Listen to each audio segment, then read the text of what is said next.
হাদি হত্যাকাণ্ড অত্যন্ত এই গণঅভ্যুত্থানের পরে সবথেকে মর্মান্তিক একটি ঘটনা এবং আমাদেরকে ব্যক্তিগতভাবে খুবই কষ্ট দিয়েছে। জনাব হাদি আমাদের সাথে জুলাই আগস্টে আমরা আন্দোলন করেছি এবং আন্দোলনের পরে জুলাই আগস্টের পরে ব্যক্তিগতভাবে আমাদের সাথে বহুবার যোগাযোগ কথাবার্তা হয়েছে। কিন্তু হাদি হত্যাকাণ্ডের পরে তৎকালীন সরকারের ইন্টারিয়াম গভর্নমেন্টের সবথেকে ব্যর্থতা ছিল যে যারা খুন করেছে তারা দিনে দুপুরে দেশ থেকে পালিয়ে গিয়েছে।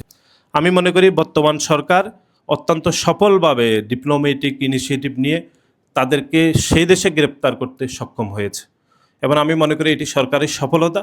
কিন্তু আপনারা দেখবেন যে তারা গ্রেপ্তার হওয়ার পরেও আমরা দেখলাম ইনকিলাব মঞ্চ, এমনকি জামাত বা শিবিরের নেতৃবৃন্দরা সরকারকে কিন্তু ধন্যবাদ দেয়নি, তারা বরং রাজনৈতিক উদ্দেশ্য হাসিলের জন্য চুপ থেকেছে অথবা তারা এটাকে ভিন্ন ন্যারেটিভ তৈরি করছে।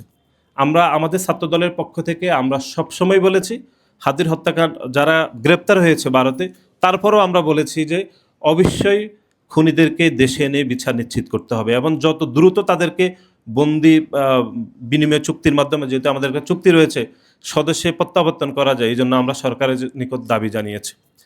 তো এটি একটি রাজনৈতিক বিষয়। যা হোক, আমি ব্যক্তিগতভাবে মনে করি যে নোয়াখালীর সাংবাদিকরা, বিশেষ করে নোয়াখালী প্রেস ক্লাব, আপনারা সকলে ঐক্যবদ্ধ থাকবেন। এখানে অনেক দিন ধরে আমি শুনেছি যে ছোটোখাটো একটু রয়েছে। আমি মনে করি আমরা জেলা হিসাবে আমরা এত বেশি সমৃদ্ধ, এত বেশি উদার, আমাদের সমুদ্রের মতো মন থাকতে হবে। আপনারা যদি ঐক্যবদ্ধ থাকেন তাহলে ইনশাল্লাহ আমি মনে করি যে আগামী, যেহেতু ঈদ শেষ হয়েছে, আমি তথ্যমন্ত্রীকে আগামী 2 থেকে 3 মাসের মধ্যে আমাদের নোয়াখালীতে নিয়ে আসার আমি সর্বোচ্চ চেষ্টা করব। এরপরে আপনারাই আপনাদের দাবি জানাবেন। ওনার সাথে আমার ব্যক্তিগতভাবে সুসম্পর্ক রয়েছে, উনি খুবই মেধাবী মানুষ। আমি ওনাকে এখানে একটি সেমিনার বা অন্য কোনো বিষয়ে আলাপ আলোচনার মাধ্যমে আমি ওনাকে এখানে ইনভাইট করব, আমাদের এমপি মহোদয়ের সহযোগিতা নেব। তারপরে আপনারা দাবি দাওয়া যদি ঐক্যবদ্ধভাবে করতে পারেন, ইনশাল্লাহ আমি মনে করি যে এটি সম্ভব হবে আমাদের সকলের উক্রান্ত প্রচেষ্টায়।